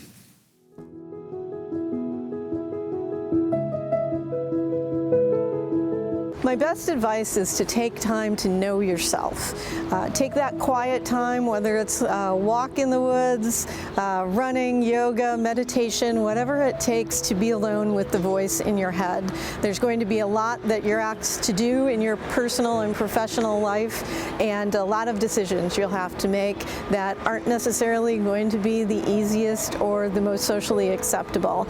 And if you spend time and get to know yourself, then you can make the right decisions for you and for no one else. My best advice for professional women would be to stay strong, stay dedicated, and learn from your mistakes.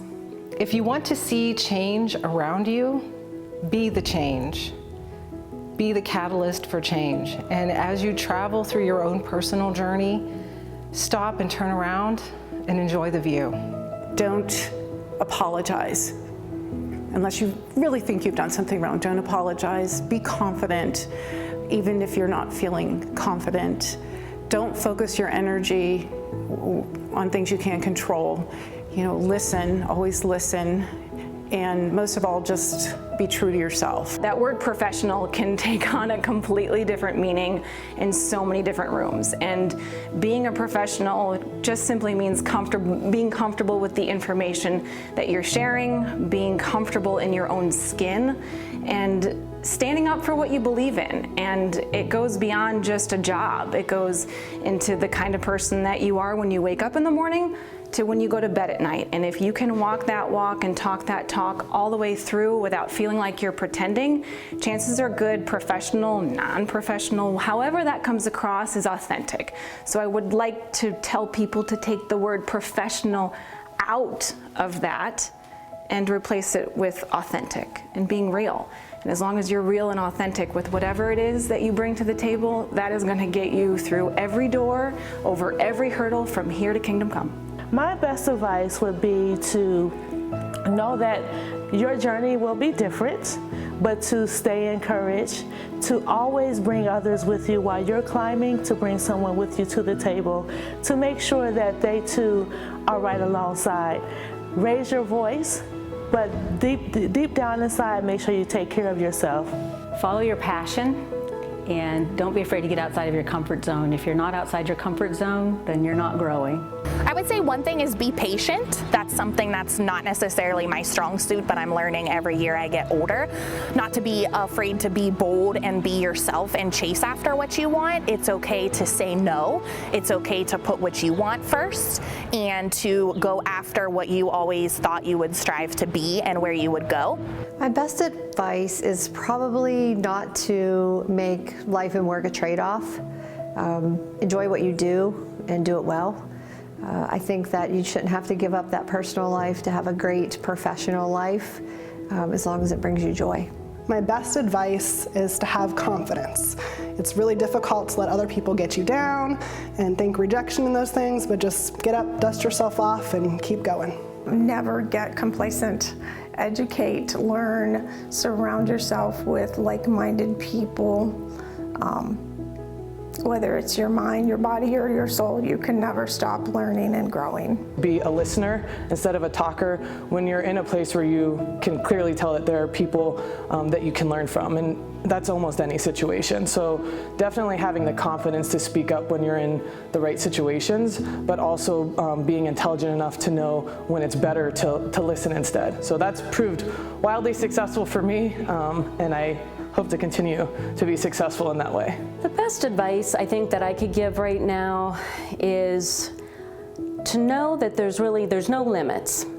There's no limits to what you can do, what you can become, and I also mean that there's no limits in being able to have everything that you want. You can work, you can have a career, you can have a family, you can have whatever it is that's important to you. Be authentic. Be yourself. Don't be afraid to laugh at yourself, admit when you've made a mistake. Say it's okay not to know everything, and say I'm willing to learn and I'm willing to try. And I think most importantly is still continue to say please and thank you to people, and let people know that you value how they contribute to your organization. I think those will get you far in life. Ladies, know your occupation or your job. If you're a sweep, a street cleaner, like Martin Luther King said, sweep it the best that you can. Whatever you do in life, make sure you do it and know your job from top to bottom and do it the best of your ability and get that education. Great advice, ladies. And now we have come to the moment you've all been waiting for. It is my honor and privilege to announce our 2022 ATHENA Award recipient. The selection of our recipient each year is always so difficult. You've heard about the many accomplishments of our 30 nominees this evening. These women are all equally worthy of this honor, and each embodies this true spirit of ATHENA. But tonight, one will be named our recipient. Like so many of our nominees, our recipient has achieved great success in a field that is male-dominated. In her case, a field in which just 11% of the workforce is female. And although the number of female-owned businesses in this industry has grown in recent years, our recipient was surely one of the few when she started her own business nearly 30 years ago. Dawn Achman is the president and CEO of Dawn Incorporated. In 1993, she started her business as a dump truck hauler with one truck and grew to 30 trucks within 10 years. A few years later, she decided to expand into construction and now does business in 6 states. About a decade ago, the company had 4 employees, but has since grown to 31, having added clients that include the U.S. Fish and Wildlife Service, U.S. Army Reserves, U.S. District Courts, and Piercing Pagoda. To accommodate its growth, Dawn purchased 5 acres next door to the Warren-based business to build an addition. This year, Dawn Incorporated is completing a $12 million renovation of an aircraft maintenance hangar for the Air National Guard. Last year, Dawn Incorporated was ranked 4th on the Best of Small Business 100 list, and Dawn has been recognized by the U.S. Small Business Administration for her efforts. She is a champion of girls and young women interested in the STEAM field and has hosted a STEAM summer camp through the YWCA for girls in middle school. While renovating a brownstone in Youngstown for the YWCA, she also taught an 8-week carpentry program for women to learn basic carpentry skills. The YSU graduate, who earned her bachelor's degree in accounting, is a member of the YWCA Board of Directors, Trumbull County Workforce Development Board of Directors, YWCA Finance Committee, and Ohio Means Jobs Committee. Ladies and gentlemen, please join me in celebrating our 2022 ATHENA Award recipient, Dawn Achman.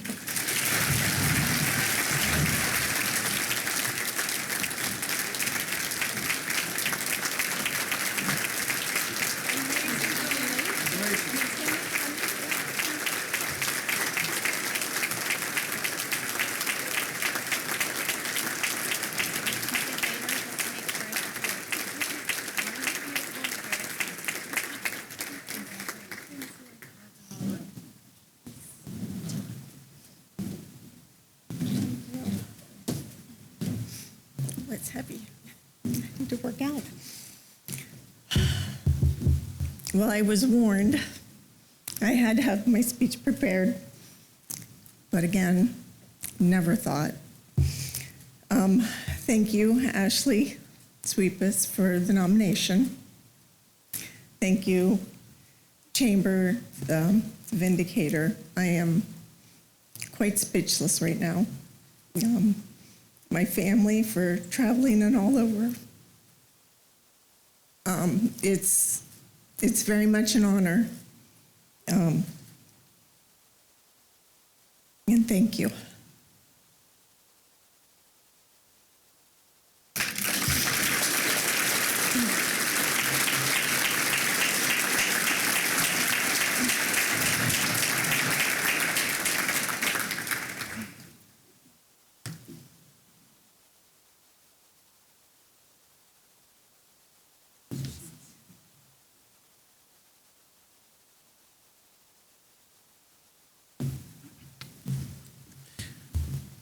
Congratulations. Started the day with Judge Delick, and Judge, I don't even say the phrase. This is a good community, but I won't go past RB. I don't utter the phrase. We are not RB. We're Tech Belt, Voltage Valley. We're something much better than that. A lot of things tonight. Curran, I like the way you think. Who are they to tell us what order to say the letters in? Getting outside the box, Dawn, a woman in a field that, not that long ago, unheard of, and even today, extremely rare. So, I'd like all of you to stay tuned. I think our organization is thinking outside the box and getting out of our own comfort zone. And Dawn, I would love to have you June 28th when we do a matchmaker event for minority women and veteran-owned businesses. It'd be a perfect fit. So with that, lots of great women here tonight, lots of great sponsors here tonight. Chamber team, wonderful job putting this together. All of you staying here for 4 hours and being attentive to a great program. Judge, congratulations on holding this for a year. Well-deserved also. With that, everybody, please have a good time and a safe drive home. Thank you.